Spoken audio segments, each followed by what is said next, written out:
keeping kids safe is the mission of Clark County Family Services. And really, to do that job correctly, we should start with the parents, right? After all, parents are the first teacher. They're often the strongest support that that child has.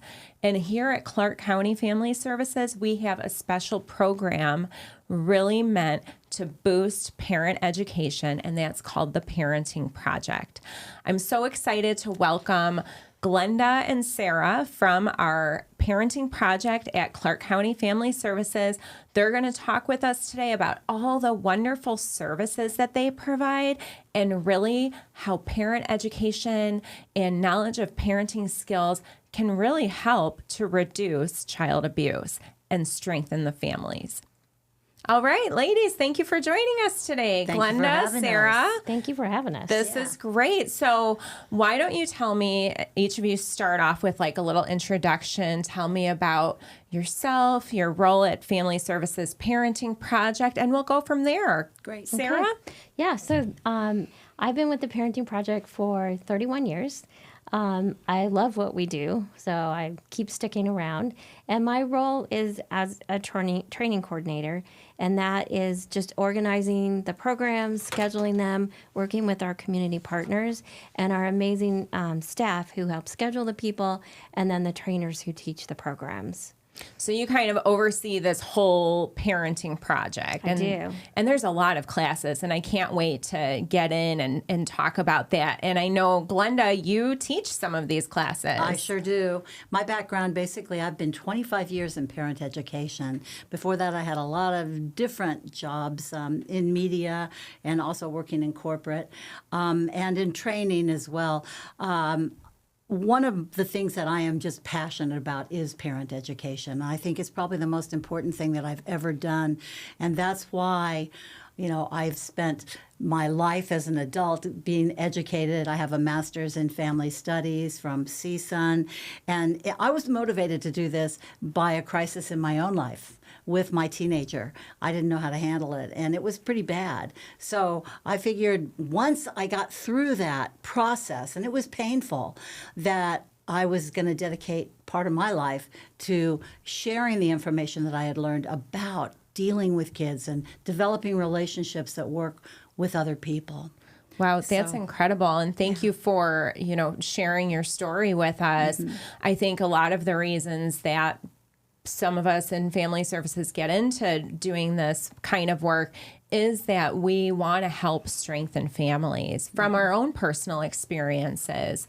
I know that one of my first roles working with families was in Head Start. And so I have a passion for making sure that our parents of our littles, our 0 to 5 population, that they have the tools that they need. And I know from looking at your incredible flyer, this list of classes, it's like you really have something for everybody. But before we get into the specifics about the classes, why should parents be interested in this, right? Parents are busy. They have things to do. They've got to get dinner on the table, practices, doctor's appointments, school, daycare, etc. So why would you think that parents should take the time to do these kinds of classes? Do you want me to answer that? Sure, because go for I have a thought about that's just here, present. You can't do any of those things that you mentioned if you don't have a working relationship with your child. If that's broken, you don't have the ability to be able to function and to make dinner and to get them to their practices and all those things that you mentioned. So it really is something that's a necessity. It precedes all of the other stuff that you do. If you don't have that connection and ability to cooperate with one another, it breaks down almost all the other functions of life. And remember, all of our kids are unique, right? That we don't parent every child the same way. And so, having the skills to adapt to the different, temperaments of our children and how they react to things is really, really important. So noticing those and developing the, skills to be able to respond proactively instead of just reacting, I think are also really important things for parents to know. So yes, we're all busy, but having the skills kind of already ready to go is just preparing you for when things, do kind of, go haywire for a minute, and you can just respond to them appropriately. I love that. I want to touch on two things that you said. And one is that every child is different. Every child's development is different. And this is especially true for the kiddos that we're serving in foster care who have suffered through trauma, abuse, neglect. And so, a foster family that might be new to fostering but has their own, biological children that have never been through something traumatic or have never suffered abuse or neglect, that child coming from foster care might look completely different and might have different behaviors, different patterns, different associations than their own biological children. So do you see foster parents taking parenting project classes? We had one class specifically for foster parents. I loved that class because, just as you mentioned, foster parents come with a combination of their own biological kids and kids from outside their families and kids who are traumatized, who have had life experiences outside of the family unit that's existing. And that all comes in, and everybody has to learn how to get along with everyone. I looked forward to that class more than I can even tell you, because the people that were in that class really cared about their kids. They had specific problems. Some of them were with their biological kids. Some of the problems were with the new kids that were coming into their home. And they cared. They cared about their kids.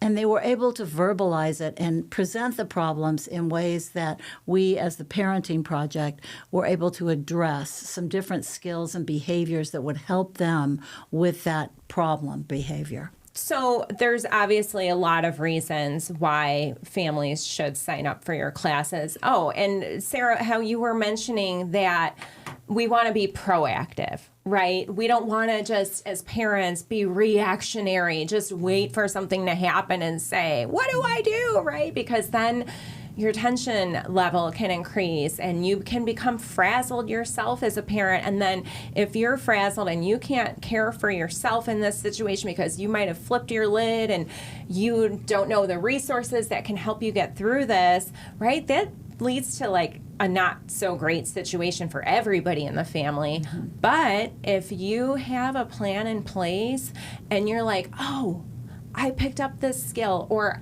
I met another parent at the Parenting Project that went through this.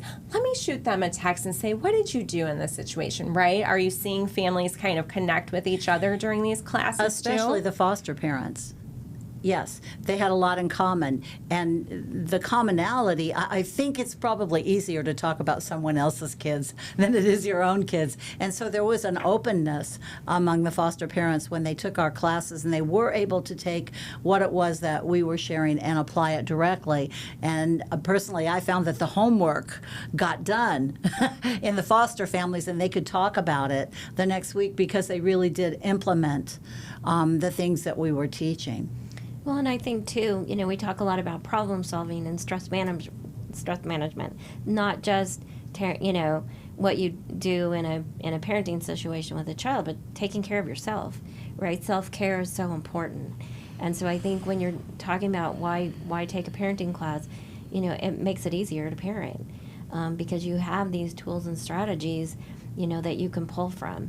And like you were mentioning, parents learn from each other in our classes, which is so powerful because it's not just us teaching knowledge and skills and what to expect and, general milestones, but it's hearing from other parents who've experienced something and saying, oh, yeah, I get this now, and I'm seeing why my child do this, and now I know what to kind of try.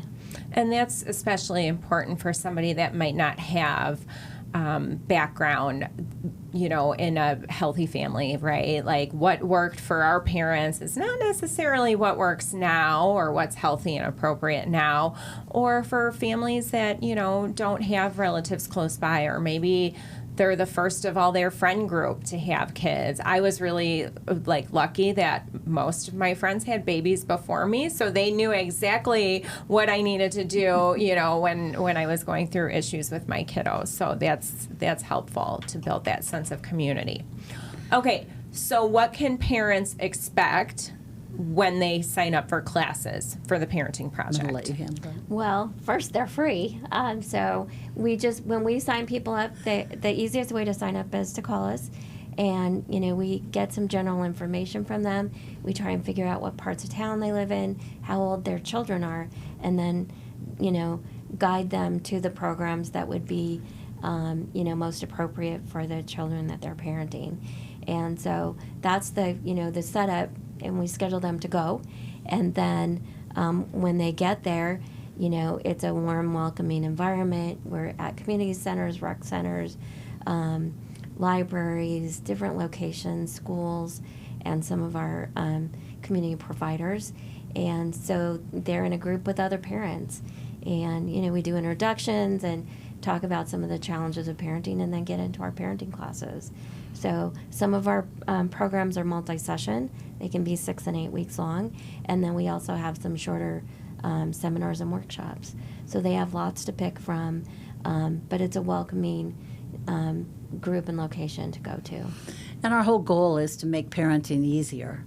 And we know that it's not an easy thing to do. And we talk a lot about promoting relationships and the importance of recognizing that you cannot control your kids. Stop trying. You cannot control anybody outside of yourself. You have a full-time job doing that. So when the control starts focusing on the parent, and they recognize that I'm responsible for me and I'm responsible for what I put out there, it changes things. Because now, instead of the focus being the kid, we try to help the parents see that they are the role model, and that it's really imperative that they set that great example or be the person that they want their child to be, because the child is going to do whatever it is that they do.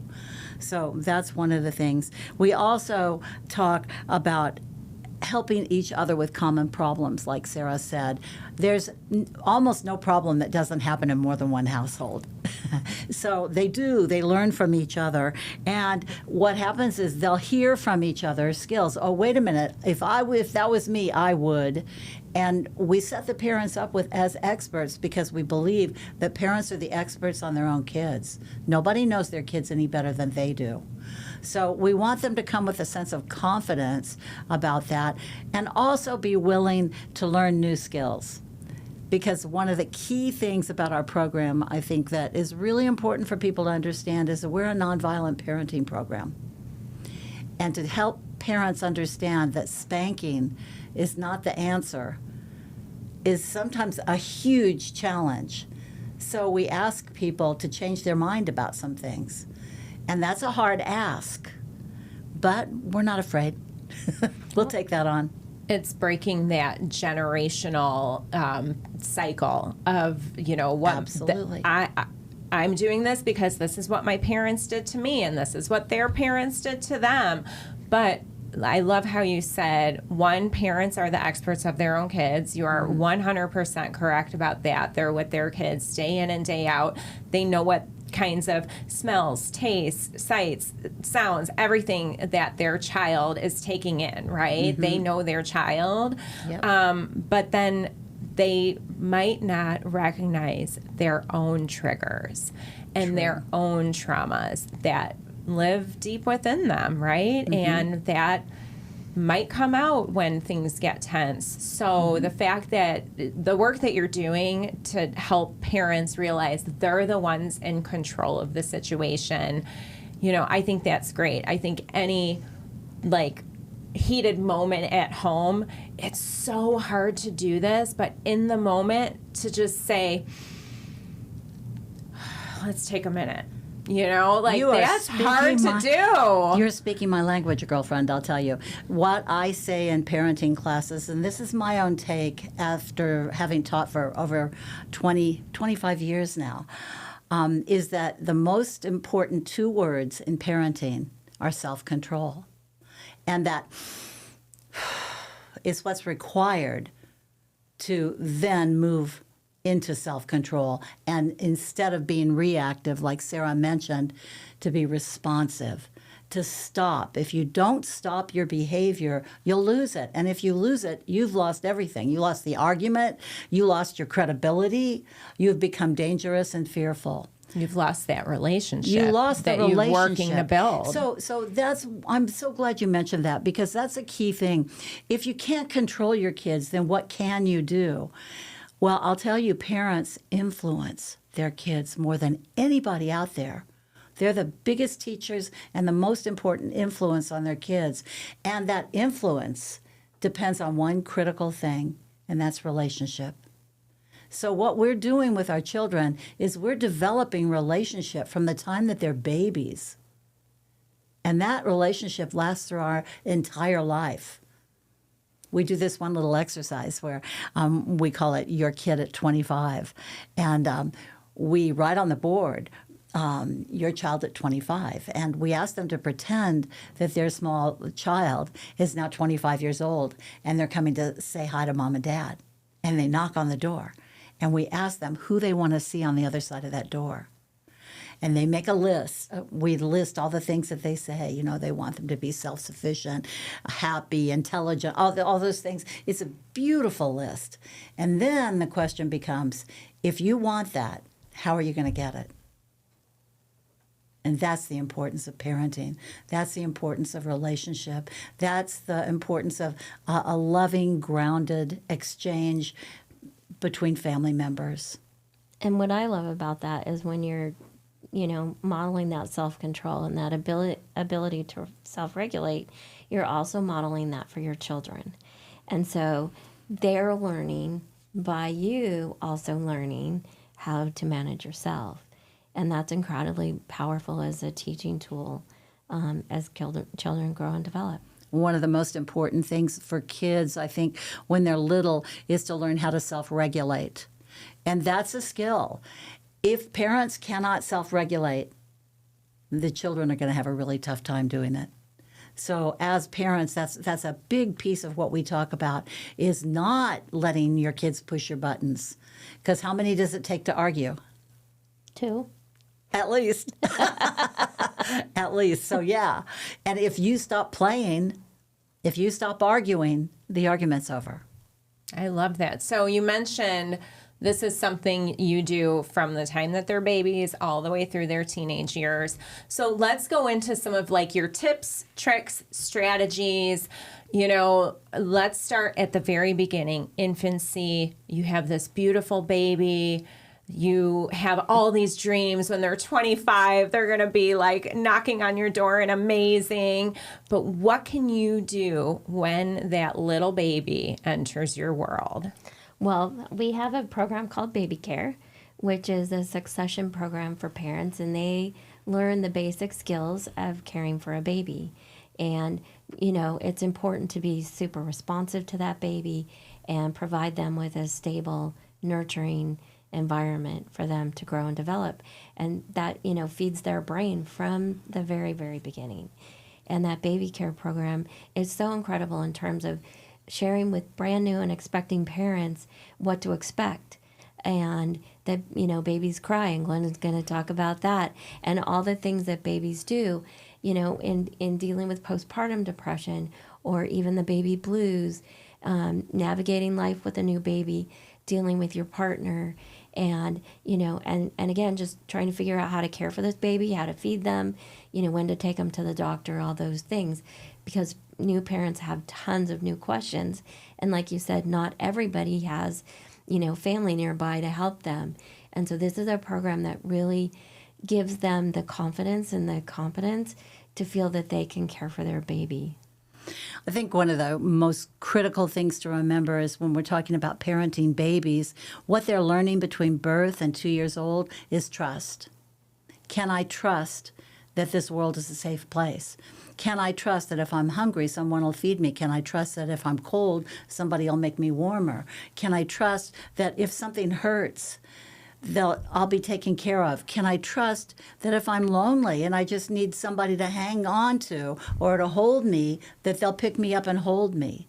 So that's what Sarah's talking about when she's talking about responsive care. All those are basic needs of human babies, and it's so important. And we try to emphasize the fact that with an infant, you cannot spoil an infant. Now, that doesn't sit well with all of our parents because they believe that you can in many cases. But the truth is, the more responsive you are, the faster you respond to their needs, the less they have to cry. And the less angry cries you get because you're meeting their needs right off the bat. And they have a tendency to learn then that if I make a noise or if I express myself however I do as a baby, that somebody is going to respond to me. And that helps them to sort of relax and to know that the world is a safe place, that I am covered, that somebody's got me. So that's hugely important, and that's the foundation that we want babies to come in on and to be able to take off from. I love that. And, they're learning all these things on, can I trust, the world around me? But then they're also experiencing what is this world around me? What are these sounds that I'm hearing and these smells and these people's voices and, everything. It's like they're taking in so much. But if you can be that nurturing parent and give them that safety and that comfort, that's the best gift. It is totally the best gift. And I do want to say that once kids and babies get to about the age of 1, things start to change. You can spoil a 1-year-old. But when they're infants, their needs are only communicated through their cries. And so we as parents and we as parent educators talk about what different cries mean. There's that cry that says, I'm hungry. There's that cry that says, I just hurt myself. There's that cry that says, okay, I'm awake from my nap. Come get me. I want out of here. I'm bored. So there are so many different elements of cries. And once we kind of learn how our children communicate, the little expressions or the gestures or when they go like that, what they mean by that, the more we understand that, the faster we can respond and the more they feel cared for, listened to, paid attention to. That's that bond that's being developed, that attachment. Okay, so let's move on from the baby care. Then your next class is really this nurturing parents, which is for parents of kids ages 0 to 4, which is that early childhood, that 0 to 4 range that I love so dearly. And there's a lot going on at those stages and ages. So let's talk about what do you learn in this class? Well, again, this is a class 6 sessions long for parents, and they are doing lots of things, right? They're developing, they're learning to crawl and then walk. Language development is happening, and as they get older, potty training, which can be very frustrating to parents, and the nose and, the terrific twos, we like to call them, not the terrible twos. And so all those things are happening in a pretty brief period of time. And so having parents understand what's developmentally appropriate, what they can expect, and knowing how to respond to those are important. Our nurturing classes are divided up into 3 sort of developmental stages. First, we talk about infants, and then after that, we talk about toddlers, and then preschoolers. So there is a day on each one of those stages. And it's really fun to see the progression, and to also understand that there's different ways that we as parents need to parent those kids. As they grow up, we parent them differently. And so as parents start to see that you parent an infant one way, and then when they're 1, there's a few more limits and boundaries that you've got to make sure that they're clear about. And then when they get older, it's all those preschool skills and things that they now are capable of doing that they have to learn before they get to preschool. So I think the progression is beautiful, and it's fun to be able to go through each of those ages and stages with them and to help them to have some experience dealing with it. We do things in some of our classes that include role plays. And the role plays, I think, are really helpful for parents to see themselves, to force themselves to do it in front of other people and to get the feedback from the people in the class. That's really beneficial. We don't know how we come off to other people. And to have someone else be able to give you feedback about what worked and what didn't work and what could work better can really help us to do a better job as a parent. And so when you're working with parents of these littler kids, is there focus on setting up like routine and having a predictable environment? Because I think that's a huge part of parenting these littles.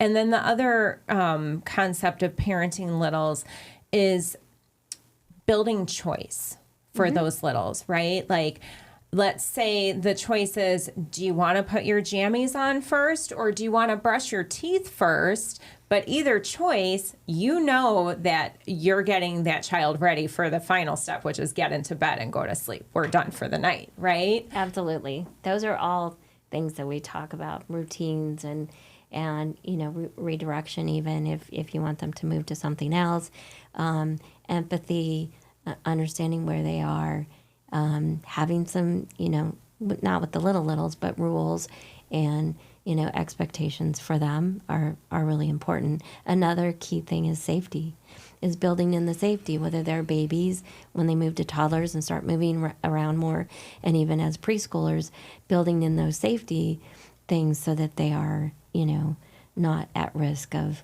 hurting themselves. The routines piece is really important for children. And sometimes we have parents who are young or parents who are just doing this for the first time that they've ever done it. And they don't recognize the importance of routines. And they may, as adults, say have dinner anywhere between 5 o'clock and 11 o'clock at night.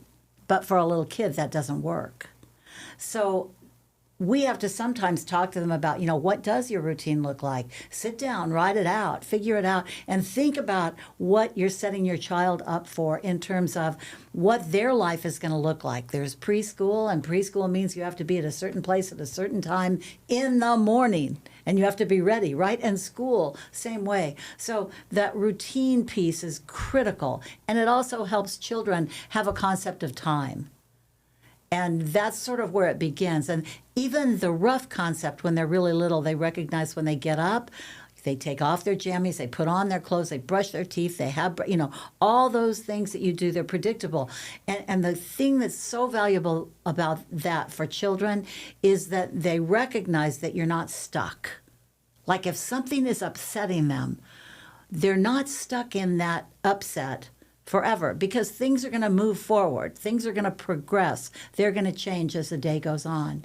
So that's all a piece of really important information for parents and for parents' consideration. Also, consistency is something that you mentioned. And we talk a lot about the importance of being consistent. If you say no today and then you say yes tomorrow, what do you think the answer is going to be the next day? So that's really critical. And the other thing that I wanted to address that you mentioned, choices. Oh, my goodness. As we get into the older kids' discussion, what we'll talk about is the importance of choices. But it starts when they're little. And it's really important that we not decide everything for them, that we do give them a choice. Do you want to wear your yellow shirt or your blue shirt? Do you want your flip-flops or your tennies? Whatever it is. Start them when they're young, making choices so they become good decision makers. Sometimes the choice that they make is going to be lousy. But you know what? They'll learn from it. If they decide to wear their flip-flops to the park and they trip and fall on the grass in their flip-flops, or they burn their feet trying to climb because it's too hot in the summer, they learned a lesson. And probably a more powerful lesson than if we would have made them go put on their tennis shoes. Absolutely. So I want to touch on that because when my daughter was little, we were in the Chicago area, and it's cold and it's snowy and it's very wintry always around the holidays. And my daughter had a hard time processing the cold, her body. She didn't recognize that, it's time to put a coat on. It's cold out. I've got to put my snow pants on. I've got to, dress in layers. Oh, layers were really rough for us. And I was working with an occupational therapist, and the therapist said, well, don't make her wear a coat. Just let her put her boots on without socks. she'll let you know if she's cold. Let her make that decision. So I remember one, Christmas Eve, we're going around all of the houses that we go to, aunts and uncles, and, the holiday stops that we make. And everybody's looking at me like, why isn't there a coat on your child? It's, 5 degrees outside and there's ice and snow everywhere. And I said, she made the choice herself. She decided, and she's not cold. She's fine.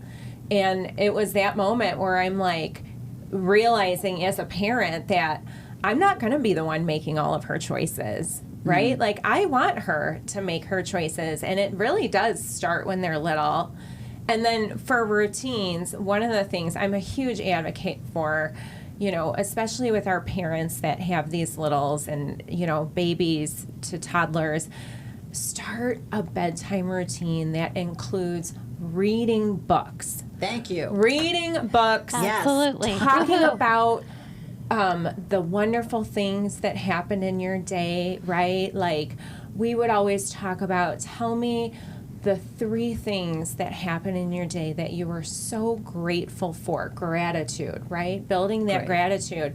And now my little toddler is a teenager, and we have that relationship where we talk at night about the things that went on in her day. Having that relationship with a teenager doesn't just happen like overnight. You can't just automatically build that relationship, but because we opened that door and created this safe space when she was little, it grew into this wonderful relationship. So I love that for parents. I always recommend that to anybody that has a new baby or a toddler. Get to reading and get to practicing gratitude together. Yep. Yeah, and routines are so important. And I think, along with routines is good communication and praising children, giving them feedback for what they're doing well. Tell them what they're doing right that you like. And we have 2 kinds of praise that we talk about with parents: praise for being, just, for loving them for who they are, and then praise for doing. And you can do those, to encourage your child to, do things that you want. Praise for being, I think, is something that is underrated, because everybody wants to say, oh, good job that you passed the test, or, oh, congrats that you made the team, or whatever it might be. But how about just every day as a child hearing, you're so special to me. You are so kind. Yeah. You were really thoughtful. That was nice what you did for your brother. Oh, I love how you opened the door for that lady. I love having you in my life. Yeah. Simple, right? Yeah. Like, let's praise these children. How about, I love you. Perfect. Yeah. Perfect. Okay, so school-age kiddos, because that's a whole nother ballpark. They're like, gaining some independence. They're in school all day. They're with other kids. They're with teachers. They're with other people that are kind of influencing them. What do you do as a school-aged parent? Yeah, well, we have a program for that too. We actually have 2. Yep. One is called ABCs of Parenting, and that's on the developmental side, talking about what's going on with kids. And you're right, and it's experiencing new friends, going to school, having more independence, and also having access to phones and computers and the internet, and a lot of things that are can put them at risk and be scary. So we need to, again, teach boundaries, have set routines, and help them feel, foster those that sense of independence and wanting to accomplish things on their own, like doing homework, supporting their school activities, getting them involved in sports, and really supporting their overall development so that, they're good humans. ABCs of Parenting looks at the different dynamics of the different ages and stages. And so we do spend a fair amount of time, especially at the beginning of the class, talking about the difference, because when you're talking about 4 through 10-year-olds, that's a wide age span. And what happens right in the middle of that? Between 8 and 10, or 4 and 10? Well, I mean, a million things happen, but There's one really big thing Sarah knows.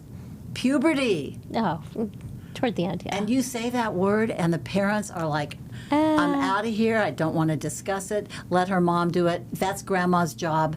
I've heard so many excuses. So we have to really work with our parents to help them feel comfortable talking about the changes in your body that happens when you're that age. Otherwise, kids go through puberty with a lack of understanding, and they think things like, my body is betraying me. What is wrong with me? Why is this happening to me? Is this just me? Is there, what's going on here? So we try to help not just moms, but dads too, understand that they've got to be able to talk to their kids about puberty and about the changes that happen in children's lives, physical changes that result in needs that are different, especially, I have so many dads tell me, yeah, well, I had to have the discussion with my daughter, tampons versus pads, and then I had to be the one to go out and buy them, and yeah. But a lot of dads just back off. So it's a challenge for us, and we really want to challenge all of our parents, the men to talk to the daughters, and the daughters to talk to both mom and dad, and the sons to know what's happening in females' lives, to be aware of what's going on in their classroom, to the females in their classroom. So we think that the whole puberty conversation needs to stop getting covered up, and parents be able to address it with their children in a way that helps their children understand the natural development and changes in their body at this time. Well, and I think that if you establish this openness about it, then you can also help kids know what's safe. Yes. And help them by using like the appropriate language for their body parts. And, if something ever happens to you, like, you can always come to me. I think that's like kind of taboo to talk about this, in this like 8, 9, 10 years old. Which is the time that girls are now starting their period. So we have to talk about that. And it needs to not be taboo anymore, because otherwise the girls feel abandoned and they don't know what's going on with them. So it's really important that, and the other thing that transpires is not just physical changes, but emotional changes and awareness, of other people and relationships and how we get along. So parents have a lot to do with the way that our children go into relationship with other people. Families are so important because that's a practice ground for relationships out in the rest of the world. And so that's why we also try to really work with siblings, helping parents get their siblings so that they're not killing each other all the time, and that's hard. That's hard. But when we give them some of the skills to help them intervene in ways that teach kindness and empathy and recognizing you're not the only person in the room, then it can help. And children can start to see that there's different ways that I need to shape my behavior because I am not the only person here. And I think parents of those school-age kids need to also be welcoming so that they are not the only person on that child's team, right? Like, you have wonderful resources often through the schools. Develop that relationship with the teacher or the school counselor. Support systems, really important. Yeah. Do you have other family members who can help you? Do you have neighbors who are really close to you who maybe also have kids similar age? Or people who just like your kids? Yeah. Or if you go to a church or a temple or wherever you go, any kind of a religious community where other people with similar faiths can be supportive of you as a parent, that really strengthens your family too.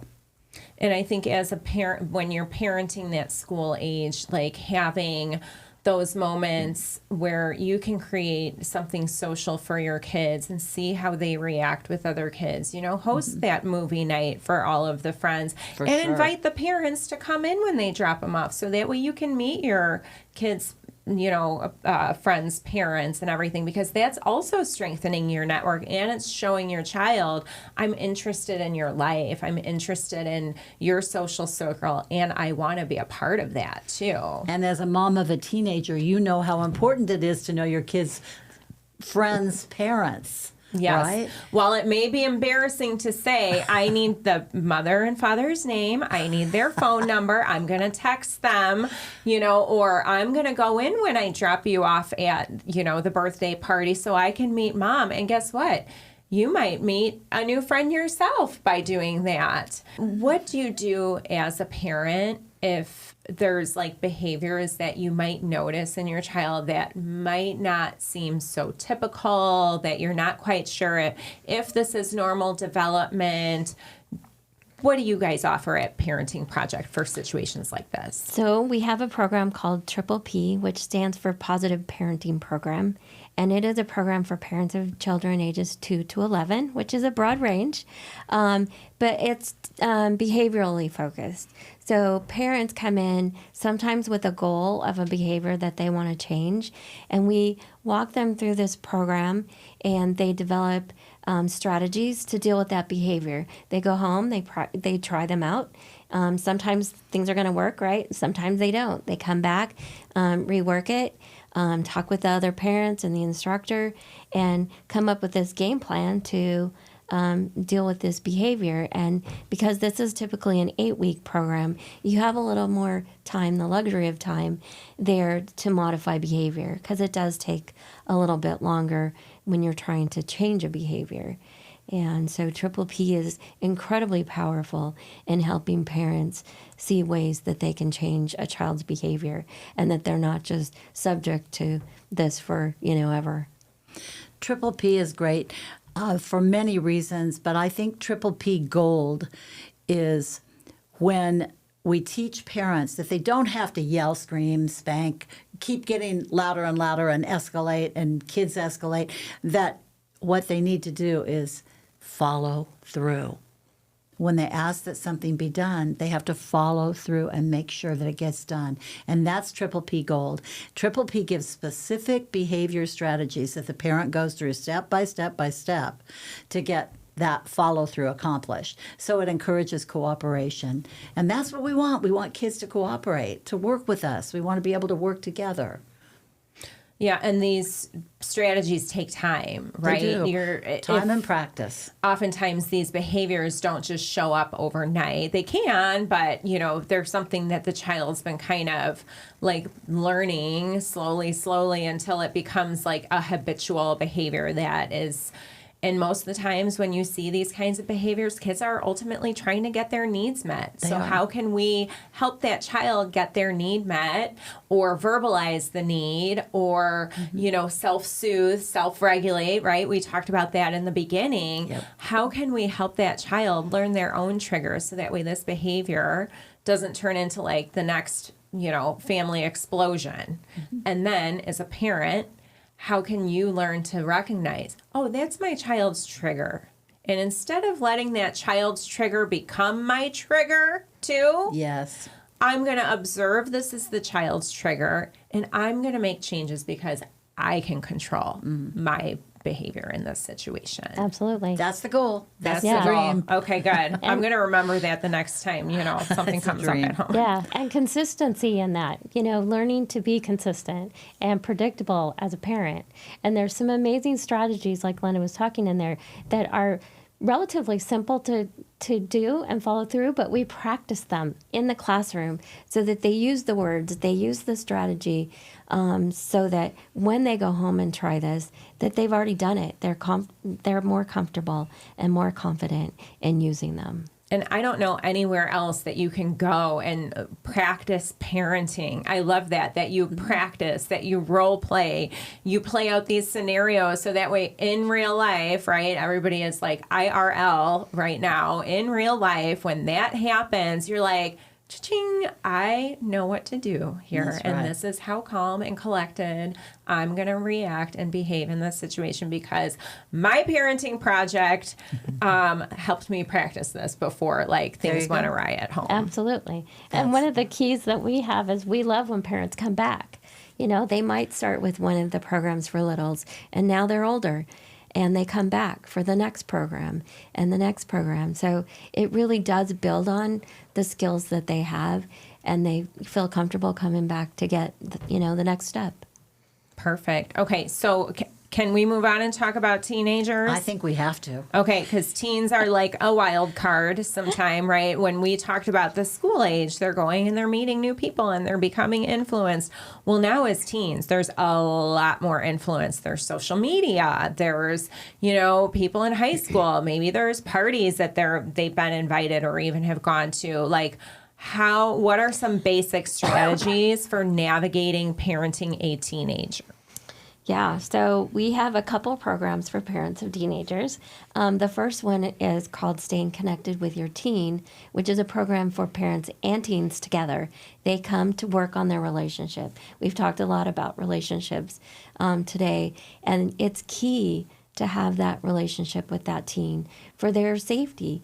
We know that their brain development is still happening and well into young adulthood, and they are more prone to taking risks.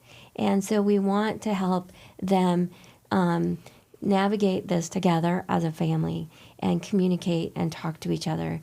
And it's a very powerful program. Lots of times the kids don't want to come in the beginning. I was just about to ask that and say, are they walking in the door with like their heads down and I got a story about that. Yes, their hoodies down, slinking in their chair with their arms back and not really wanting to be there.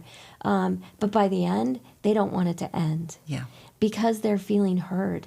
And a lot of times when parents are busy and stressed, they just want their kids to do what they want them to do. Just do as I say, and, everything will be fine. And the kids are like, but, I have something to say about this. And in this class, they have the opportunity to feel heard. And when you're in a group with other parents and teens, the commonalities are pretty amazing. And, families, especially at this age, feel sometimes isolated, that they're going through something that, maybe their friends' kids aren't going through. And so coming to this class, really is comforting and gives them new skills and builds the relationship. This is the only class that we have that involves the kids and the parents. And like you say, sometimes in the beginning, the kids come in kicking and screaming. But my favorite story is one family, as they were leaving the very first session, the last family to walk out the door, I overheard the teenager say to his dad, "I thought we were screwed up." It was so great. It was a classic moment. Right. You never know what's going on in other people's lives. But this is a video-driven program, and it does deal with a lot of the risk factors that are out there for kids, for teenagers. And so we talked about how kids change as they grow, and we as parents need to change. Well, I wish I would have known that when I was a parent of a teenager for the first time, because you cannot parent a teenager like you do a little kid. You, as a parent, have to evolve along with that child. And it's really important that our parents recognize that teenagers' brains are not done yet. They're not thinking from this prefrontal cortex. That's not fully engaged yet. It's in process. They're still operating from an emotional part of their brain. And so they see things, and sometimes they see things emotionally, more emotionally than perhaps adults would. And they also have a tendency to exaggerate on the feelings that go around the situation. So this is all normal part of development of teenagers. And when parents have an understanding that this is how they're thinking based on the development of their brain, that this isn't done yet, parents can be a lot more tolerant and a lot more understanding of their teenagers. One of my biggest pet peeves in parenting is hearing people say to their kids, "Why did you do that?"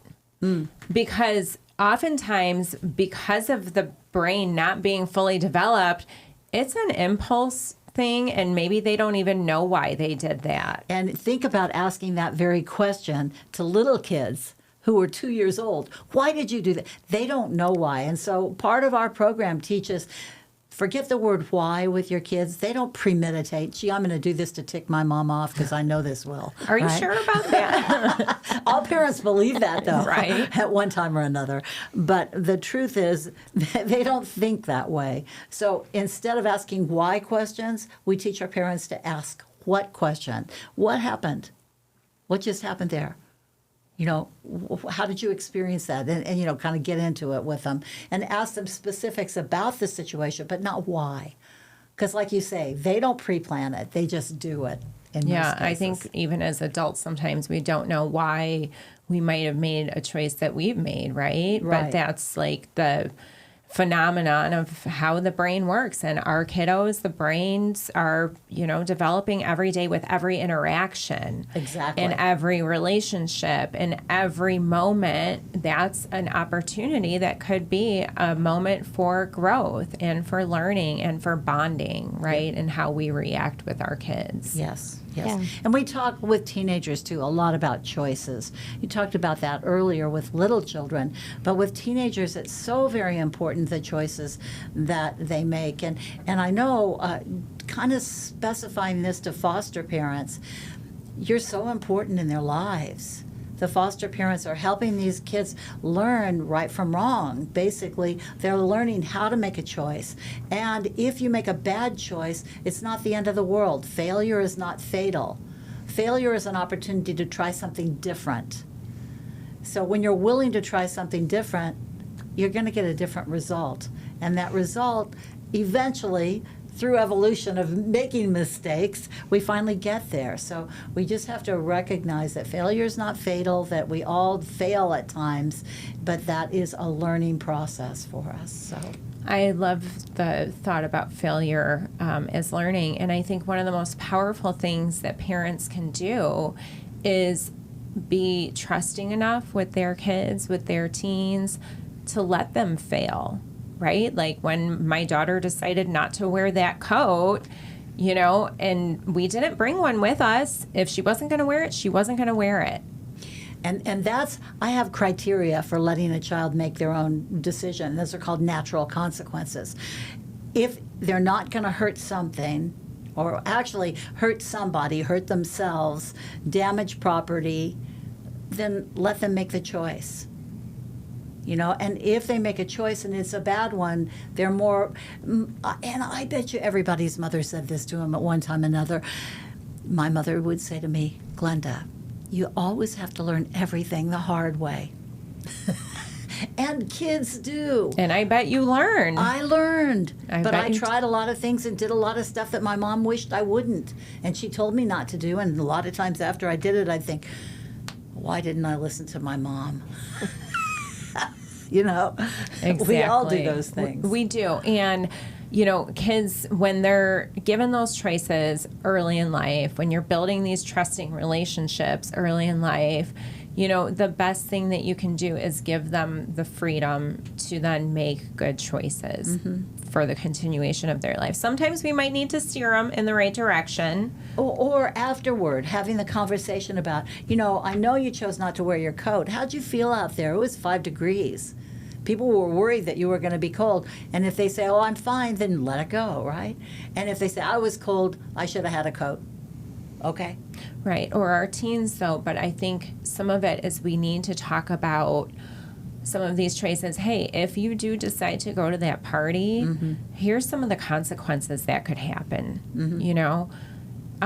so then you can choose based on these consequences to you. Is it worth it? That's this part of your brain. Right. It's not quite there yet. So helping them develop that by thinking it through. If you do this, then what could happen? Because they might not have thought about the consequences. That's where we as parents need to kind of lay it out for them that, these are lived experiences. I know that this happened, or, we've seen somebody, And it's a delicate back and forth with teenagers and parents, because teenagers are individuating. They're becoming adults. And we as parents, they're our babies. And we're not sure we want to let go yet. And we kind of don't know if we trust them, because based on past experience, they may not have been trustworthy. So it's this hard dance that parents have with their teenagers, wanting to let go and give them an opportunity to make choices themselves, yet wanting them to be safe and okay and protected, and wanting them to make good choices, wanting them to be successful. but recognizing that the way that they're going to learn is if they make their own choices. So it's a dance. It's a hard dance. And I like what you said on if the decision involves safety. Are they going to be safe themselves? Are they going to be safe to others? And if they are, and whatever the decision is, great, let them go ahead. But what do you do if the decision is not safe? Every parent's got to make that choice at some time. You make your choice, and you explain to your child what your choice is. And you tell them the reasons. These are all the reasons that you told me you wanted to go. And these are the reasons that I have for saying no. You want to go outside and play with your friends. And it's almost 9 o'clock at night, and you're 8 years old, right? And I know that you haven't done your homework and that you don't have your act together and you haven't taken a bath and you're not ready for school in the morning. So the answer is no, you have to come inside now and get all those things done. But Mom, that's not fair. And you just have to repeat yourself. You don't have to get louder. You don't have to escalate. You don't have to match their energy. And you just flat out say, again, broken record, it's time to come inside and get those things done. That's that consistency piece. Just keep repeating.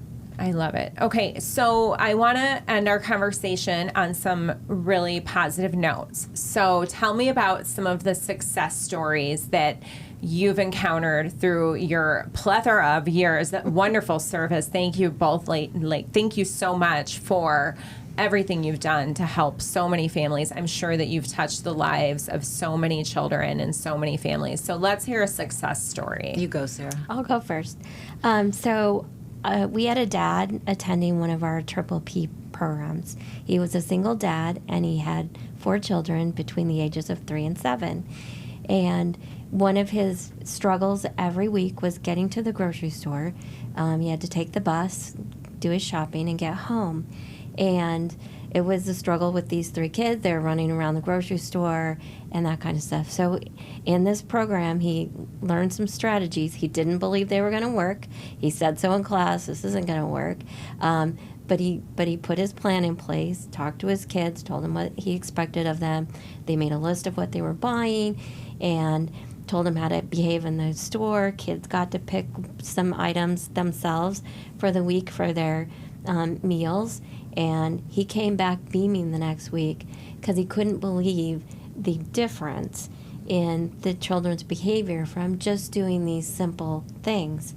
And the amazing thing was the 7-year-old told him after they got back and were discussing how the shopping trip went is, Dad, all we need to know is what you expect of us. And that was out of the mouth of a 7-year-old. Beautiful. And, incredibly powerful. I love that. It's a great story. And I love giving the kids the agency of, I'm gonna go with, and I'm gonna pick out the things I want for my lunch, and I'm gonna be a part of this because that's also a life skill, right? We're gonna have to eat and grocery shop really for the rest of our lives. Right. So why not kind of incorporate that and give these kids these life skills when they're little? Exactly. I want to share about a new program that we've only been teaching for the past couple of years, Nurturing Fathers. And Nurturing Fathers has been so much fun. Just put me in a room with 14 men and I'll have a blast, I promise. And so will they. And, that's been the essence of it, to bring them in. What do you guys all have in common? You all have kids, right? And they not only have kids, but they would like to be more involved in their children's lives, but they're not sure how. Many of them didn't have a role model of an involved dad, so they don't know what that looks like. And there's this thing about maleness that's going on right now in our society, and they talk to me about it a lot. Who are you as a male, and who are you as the dad in the family? And why is it that mom gets the kids when we go to court? And dad doesn't get the kids. And they're angry about that, and they're upset about it. But they also recognize that they need to learn how to interact with their kids in a way that's going to be more effective and with less power over. And we teach them power to instead of power over. We talk about the difference between obedience and cooperation. And when they understand those concepts, they recognize that it's not about your child obeying you, it's about them cooperating, and that there's a huge difference between those two notions, and that cooperation is a beautiful thing that they can engender and that they can teach their kids to do without having to force them. Because if you're forcing them to obey what it is that you want them to do, when you're not around, what's going to happen? They can't make their own choices. They don't know what to do. And they're going to do whatever they want because you're not around to stop it.